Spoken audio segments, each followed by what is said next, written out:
working on Willow Square. There's been a lot of hands that have really come together to make this happen. There's been a lot of past advocates. Bryan was mentioned earlier today. We've had Guy Boudelier, who had a passionate involvement with seniors issues in this community. Many people came together to make this happen. I want to thank them all. It's been a tremendous result for this community. It's really going to help us demonstrate a clear commitment to the seniors in our community and to improving our downtown.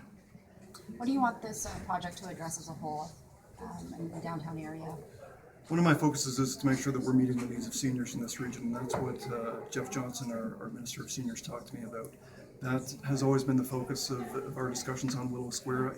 I've known since the day I was elected that the seniors have had a strong desire to make sure that there's housing for seniors on that spot, and that's what we're going to be delivering through the process of community consultation through Wood Buffalo Housing.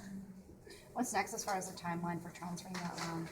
The land is going to be transferred within 21 days. So the province has now acquired the CMHC interest, and we will be transferring that interest and up to $3.2 million to Wood Buffalo Housing Development Corporation. I know you went through before, but can you just sort of recap sort of the finances of those transfers from the federal down here to Buffalo Housing? Sure, I'd have to grab that paper again. Yeah, no problem. Yeah, the total value of the land is 16.8. Right. So I'll just sort of read it out again. So the Alberta government, through the Alberta Social Housing Corporation, has purchased the CMHC interest for $12.6 million.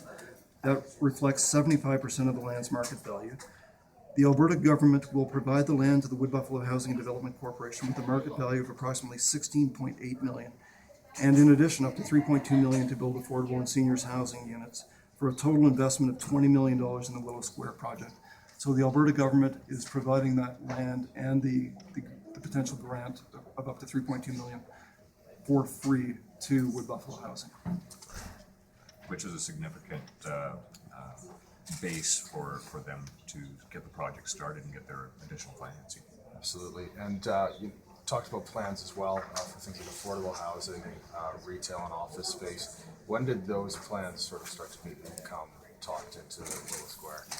That's been the plan of Bryan with Wood Buffalo Housing. The concept presented today is a concept pending further engagement of the community. There are certain land restrictions, certain zoning restrictions on the site that will necessitate certain forms of build. It's in the floodplain, so we can't put any residential on the ground floors. It's in a zoning area that will require zero lot line, podium, commercial retail, and or office space. So that's where those comments are coming. That's not pre-designed in any way, shape, or form. What the uses of those will come out of the community engagement. But there are certain restrictions and requirements of the land that will have to be given serious consideration in the development of it. So that's where those concepts would have come from at this point. They're not written in stone at this point. Will you guys lead the tendering process for that? The land will be in our name, and we will be responsible for the complete care and control of the project. And the construction is slated to begin in April 2016? At this point, we are aiming for groundbreaking in the spring of 2016, given the extensive community engagement that we've committed to, and then the design and concept design, and then engineering design that has to take place. It will typically take approximately a year to get that done. So we're targeting at this point the spring of 16. And when what's the target date for completion? No idea, depending on the size and scope of the building, that will determine the completion of the building. Who are you hoping to connect with during the engagement sessions? We want to connect with the broadest section of the community possible, probably a broader section than ever has been communicated.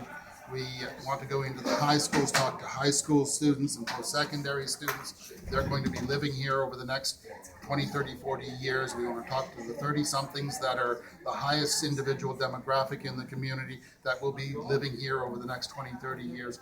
50-somethings like myself that will be using the facility, a portion of seniors in the next 10 or 15 years, the current seniors in the community, the NGOs.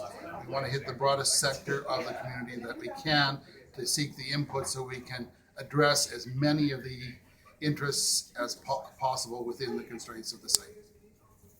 How will the current seniors committee be involved in that engagement?